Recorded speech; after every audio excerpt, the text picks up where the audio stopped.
स्वागत करता है आप लोगों को हमारे इस यूट्यूब चैनल जहांगीर एनसीईआरटी में। हम पढ़ रहे थे क्लास 6 की मैथ चैप्टर नंबर 1। इनमें से हम पढ़ रहे थे गणित में पैटर्न। इससे पहले ऑलरेडी हमने 1.1, 1.2, 1.3, 1.4 की चर्चा कर चुकी। अब जो हम करने वाले हैं 1.5 आकारों में पैटर्न। गणित में पाए जाने वाले महत्वपूर्ण बुनियादी पैटर्न आकारों के पैटर्न। ये आकार एक या दो या तीन विमाएं 1D, 2D, 3D में, या यहाँ तक कि इससे अधिक विमाएं भी हो सकते हैं। गणित की वो शाखा जिसमें आकारों में पैटर्न का अध्ययन किया जाता है उसे ज्योमेट्री कहलाती है। 1D मतलब जैसे कि कोई लाइन है, ये क्या है 1D, ये सिर्फ इसकी लंबाई होगी। उसी प्रकार ये जो है ये है 2D। 2D का कैसे जैसे कोई पेंटिंग वेंटिंग होता है उसको 2D बोलते हैं, जिसमें लंबाई भी होता है और चौड़ाई भी होता है, इसमें सिर्फ लंबाई होता है। 3D इमेज की बात करते हैं, जैसे कि आप देखते होंगे फुटबॉल या फिर क्यूब, ठीक है, जैसे ये क्यूब है, ठीक है। तो इसमें देखिए मान के चलिए लंबाई है, ये ऊंचाई है और ये चौड़ाई है, तो लंबाई, ऊंचाई और चौड़ाई, तो ये है 3D इमेज। आकार अनुक्रम एक महत्वपूर्ण प्रकार के आकार पैटर्न जिनका गणितज्ञ अध्ययन करते हैं। सारणी 3 कुछ मुख्य आकार अनुक्रम को दर्शाते हैं जिनका गणित में अध्ययन किया जाता है। तो सारणी 3 आकार अनुक्रम के उदाहरण, ये एक पैटर्न है, आकार वाला पैटर्न है, ठीक है। इसको समझते, इसका सबसे पहले नाम है समबहुभुज। इसको जानते इसमें क्या किया है, इसमें क्या किया है देखिए, इसमें है 3 भुज यानी 3 साइड है, ठीक है। इसमें 4 भुज 4 साइड, 5 भुज 5 साइड, इसी प्रकार 6, 7, 8, 9, 10। उसके बाद प्रत्येक में देखिए जो डॉट है ना, डॉट देखिए इसमें 1 डॉट, 2 डॉट, 3 डॉट, फिर 1 डॉट, 2, 3, 4, फिर 1, 2, 3, 4, 5, यानी जो बिंदु है वो भी बढ़ रहा है साथ साथ में और भुजा भी साथ साथ में बढ़ रहा है। अगर भुजा जैसे 3, 4, 5, 6 बढ़ा तो उसी प्रकार बिंदु भी 3, 4, 5, 6, तो उसी प्रकार इसमें जो अगला हो सकता है कैसा हो सकता है। सबसे पहले इसमें जैसे 10 है, इसमें 10 बिंदु है, इसमें 11 बिंदु होगा, तो हम इसको ले सकते हैं इस तरह 11 बिंदु, 1, 2, 3, 4, 5, 6, 7, 8, 9, 10, 11। उसके बाद सारी भुजा को इस तरह मिला देना है, ठीक है। तो ये हमें 11 भुजा वाला एक पैटर्न बन जाएगा। तो इस पैटर्न को हम समझ गए हैं। अब चलिए दूसरा पैटर्न को समझते हैं। तो हम इस सारणी का अध्ययन करते हैं जिसका नाम है संपूर्ण आलेख। इसमें क्या क्या देखिए, 1 भुजा, 2, 3, 4, 3 भुजा, 1 भुजा, 3 भुजा, इसमें देखिए 4 डॉट है, 1 भुजा, 2 भुजा, 3 भुजा, 4 भुजा, 5, 6, 6 भुजा। इसमें देखते हैं 1, 2, 3, 4, 5, और बाहर से 1, 2, 3, 4, 5, यानी टोटल 5 प्लस 5 बराबर हो जाएगा 10। उसी प्रकार इसको देखते हैं 1, 2, 3, फिर 4, 5, 6, उसके बाद देखिए इसमें हो गया 6।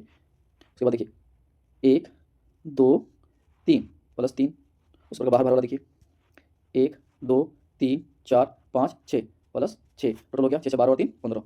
तो ध्यान से देखने पर 1, 3, 6, 10, 15 एक त्रिभुजाकार नंबर है। कौन सा नंबर है?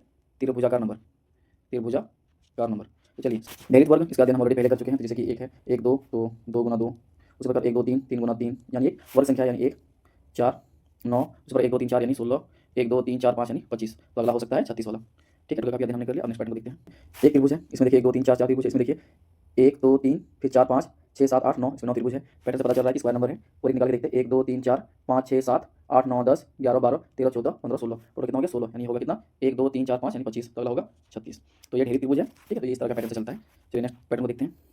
इस पैटर्न को आप अच्छा से समझिए, ठीक है। इसमें क्या करना है देखिए, हम सबसे पहले त्रिभुज लेते हैं, मान के लिए हमने ऐसा लिया त्रिभुज, ठीक है। उसके बाद हम क्या करेंगे कि यहाँ पे ऐसे लेंगे, ऐसे लेंगे और ऐसे लेंगे। उसके बाद हम इसके बीच वाला भाग को मिटा देंगे।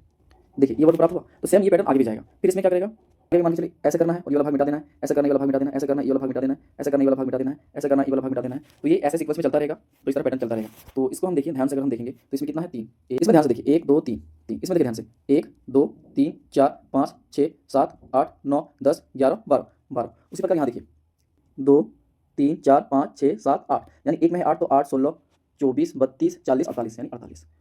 तो यानी इससे पता चल रहा है कि इसका 4 गुना, इसका 4 गुना, तो अगला भी इसका 4 गुना होगा 192, और ये पैटर्न अगला 4 गुना ये चलता रहेगा, ठीक है। तो कुछ हिंदन का भी हमने अध्ययन कर लिया। तो अब चलिए अब इससे संबंधित सवालों को हम करते हैं। हमारा सवाल है, क्या आप सारणी 3 के अनुक्रम में पैटर्न की पहचान कर सकते हैं? हमने पहचान ऑलरेडी कर लिया है। सारणी 3 के प्रत्येक अनुक्रम में को अपने नोटबुक पे पुनः बनाने का प्रयास कीजिए। क्या आप अपने अनुक्रम में अगले आकार का खींच सकते हैं, क्यों और क्यों नहीं? प्रत्येक अनुक्रम के बाद अपने शब्दों में उस नियम या पैटर्न की व्याख्या कीजिए जिसके अनुसार उस अनुक्रम में आकार में बने। तो उसको ऑलरेडी हमने अध्ययन कर लिया, आपको आगे उसका पैटर्न बना लेना है, ठीक है। चलिए नेक्स्ट देखते हैं। ये संख्या अनुक्रमों से संबंध है। तो इसमें बताया गया कि जो सम त्रिभुज है उसका सम का मतलब होता है कि भुजाएं लंबाई में समान होंगी और उसके कोण भी समान होंगे। इसी के बारे में कि समभुज हम उसे क्यों बोलते हैं, ठीक है। चलिए हम आगे देखते हैं। बहुभुज के प्रत्येक आकार अनुक्रम में भुजाओं की संख्या क्या कीजिए। आपको कौन सी संख्या अनुक्रम प्राप्त होगा, आपको सीक्वेंस पता करना है। समबहुभुज के प्रत्येक आकार अनुक्रम में आकृतियों के कोणों के विषय में आप क्या कहेंगे, यानी कोणों के बारे में जानकारी हासिल करना है। क्या आपको वही संख्या अनुक्रम प्राप्त होती है, इसका भी अनुक्रम को चेक करना है। क्या आप स्पष्ट कर सकते हैं ऐसा क्यों होता है और कारण बताना है। चलिए सबसे पहले हम जानते हैं भुजा के बारे में। देखिए इसमें कितना भुजा 3, इसमें कितना 4, इसमें कितना 5, इसमें कितना 6, उसी प्रकार सीक्वेंस 7, 8, 9, यानी भुजाओं की संख्या हमें पता चल रहा है कि प्रत्येक में 1 बढ़ रहा है। तो इससे ये पता चलता है कि ये जो प्राकृतिक नंबर है जो 3 से शुरू होती है उसी पर। अब कोण के बारे में देखते हैं। 1, 2, 3, 3, फिर 1, 2, 3, 4, 4, फिर 1, 2, 3, 4, 5, 5, इसी प्रकार 6, 7, 8 ये सीक्वेंस चलता रहेगा। जिस तरह भुजाओं की संख्या बढ़ रही है उसी प्रकार कोणों की संख्या में भी वृद्धि हो रही है, यानी इससे ये पता चलता है कि ये समान अनुक्रम है। अब इसका कारण क्या है, अब कारण देखते हैं। कारण को हम इस फिगर द्वारा समझते हैं। जैसे मान लीजिए हमने 3 डॉट लिया, इससे हम एक त्रिभुज बना रहे हैं। चलिए अब जब हम एक डॉट बढ़ाते हैं, एक डॉट बढ़ाएं, उससे जब हम इसको मिलाते हैं तो ऐसा मिलेगा। तो कुछ देर के लिए हम देखते हैं कि जैसे हमने एक भुजा को बढ़ाया तो ये कोण भी बढ़ गया, ठीक है। इसमें जैसे ये था, इसमें 3 कोण था, जैसे हम इस भुजा को इधर शिफ्ट करते हैं, इधर शिफ्ट करते हैं, इधर शिफ्ट करते हैं, तो हमारा एक कोण में भी वृद्धि होता है, यानी भुजाओं की संख्या बढ़ने से कोण में भी वृद्धि होता है। संपूर्ण आलेख के प्रत्येक आकार अनुक्रम में रेखाओं की संख्या की गणना कीजिए। संपूर्ण आलेखों में रेखाओं की संख्या की गणना कीजिए। इसमें आपको कौन सी संख्या अनुक्रम प्राप्त होता है, क्या आप स्पष्ट कर सकते हैं ऐसा क्यों होता है? चलिए पैटर्न को समझते हैं। एक भुजा, 2 3 भुजा, इसमें 6 भुजा, उसी प्रकार इसमें 10 भुजा, 15 भुजा। तो पैटर्न समझ में आ गया कि ये त्रिभुजाकार संख्या है। अब ऐसा इसलिए होता है क्योंकि देखिए 2 डॉट से हम एक ही रेखा बना सकते हैं, फिर इसमें 3 डॉट से हम तीन ही भुजा बना सकते हैं, और 4 डॉट से देखिए हम इधर भी भुजा बना सकते हैं, इधर भी बना सकते हैं, इधर भी बना सकते हैं, इधर बना सकते हैं, इधर बना सकते हैं, इधर बना सकते हैं। यानी एक जो डॉट होगा वो इसको भी टच करेगा, इसको भी टच करेगा, इसको भी टच करेगा, यानी एक डॉट सभी डॉट को टच करता है। इसमें भी देखिए ध्यान से देखिए, ये एक डॉट है, इसको भी टच कर रहा है, इसको भी कर रहा है, साथ में इसको भी कर रहा है, इसको भी कर रहा है, फिर इस डॉट को देखिए, इसको भी कर रहा है, इसको भी कर रहा है, इसको भी कर रहा है, इसको भी कर रहा है, इसको भी कर रहा है, इसलिए ये पैटर्न बन रहा है, ठीक है। चलिए, तो ये हमारा सॉल्व हो गया। अब हम नेक्स्ट सॉल्व को देखते हैं। ढेरी त्रिभुज के अनुक्रम के प्रत्येक आकार में कितने छोटे त्रिभुज है, कितने छोटे त्रिभुज है, इससे कौन सा संख्या अनुक्रम प्राप्त होता है, कौन अनुक्रम प्राप्त करना है। क्या आप स्पष्ट कर सकते हैं ऐसा क्यों होता है। संकेत अनुक्रम में प्रत्येक आकार में पंक्ति में कितने त्रिभुज है, ठीक है, देखते हैं। ढेरी त्रिभुजों को देखते हैं। ये ढेरी त्रिभुज है, और अगर त्रिभुज गिनेंगे तो 1 1 2 3 4, उसी प्रकार 1 2 3 4 5 6 7 8 9, फिर इसमें गिनेंगे तो 16, इसमें 25। तो त्रिभुजों की संख्या इस तरह बढ़ रही है, यानी इससे पता चलता है कि ये एक वर्ग संख्या का पैटर्न है, वर्ग संख्या का पैटर्न है। 5 नंबर है, कोच हिमकरण वाले अनुक्रम में एक आकार से अगला आकार प्राप्त करने के लिए प्रत्येक रेखाखंड को एक गति उभार इतना से प्रतिस्थापित करना होता है, यानी उसके बदले में रखना पड़ता है। जैसे जैसे इसे अधिक बार किया जाता है वैसे वैसे परिवर्तन अत्यधिक छोटे छोटे खंड रेखाखंडों के साथ छोटे तथा और अधिक छोटे होते जाते हैं। कोच हिमकरण के प्रत्येक आकार में कुल कितने रेखाखंड है, इनकी संगत संख्या अनुक्रम क्या है। 3 12 48 अर्थात 4 की घात का 3 गुना इसका उत्तर है, यह अनुक्रम सारणी में नहीं है।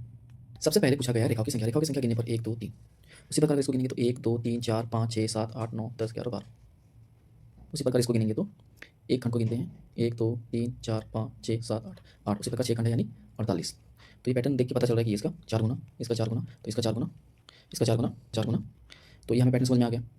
दूसरी बात जो कहा गया है कि पैटर्न जो बढ़ रहा है 4 की घात का 3 गुना बढ़ रहा है। चलिए हम चेक करते हैं, इसको सॉल्व करेंगे 3 आएगा, क्योंकि दुनिया में कोई भी नंबर हो अगर उसका घात 0 है तो वो हमेशा एक देगी। उस प्रकार इसको सॉल्व करेंगे तो 12, इसको सॉल्व करेंगे तो 4 होती है 48। उसी प्रकार ये पैटर्न चलता जाएगा। इसी के साथ हमारा 5 नंबर का जो सवाल था उसका आंसर है। तो मिलते हैं हमारे नेक्स्ट वीडियो में।